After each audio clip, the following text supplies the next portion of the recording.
L'information est tombée il y a quelques instants. Le rappeur et producteur américain P. Diddy a été reconnu non coupable de trafic sexuel et d'association de malfaiteurs.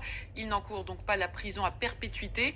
Il a été en revanche reconnu coupable de transport de personnes à des fins de prostitution. On rejoint notre correspondant à Los Angeles, Loïc Piala. Loïc, bonjour. On s'attendait quand même à un jugement plus sévère.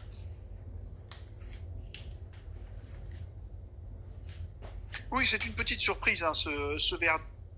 Le premier chef d'accusation, l'association de malfaiteurs, les experts s'attendaient à ce que ce soit compliqué pour les jurés. Et hier, effectivement, les jurés ont dit au juge qu'ils n'arrivaient pas à se mettre d'accord. Chef d'accusation, le juge leur a demandé de continuer à délibérer, ce qu'ils ont fait ce mercredi matin à New York, et ils ont donc décidé que Sean Combs, P. Diddy, était non coupable de ce chef d'accusation pour lequel il encourait la prison à perpétuité. Ce qui est plus étonnant, c'est qu'ils aient aussi déclaré Sean Combs non coupable de trafic sexuel.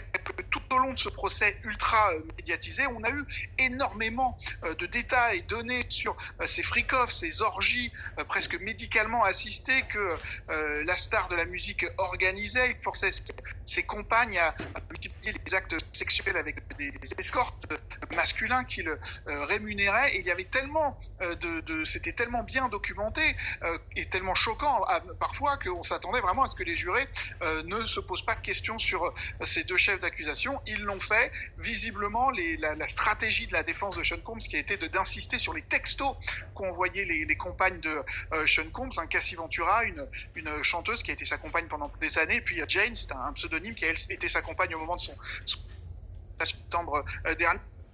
Elle semblait volontaire, partante pour ces orgies. Elles ont expliqué qu'elles avaient peur de ces réactions, que c'était ce qu'ils voulaient entendre, ce qu'elles écrivaient dans ces textos. Visiblement, les jurés ne les ont pas cru. Et puis il y a ce dernier chef d'accusation que vous mentionniez, transport de personnes à des fins de prostitution. Pour celui-là, Sean Combs a bien été déclaré coupable. Il encourt jusqu'à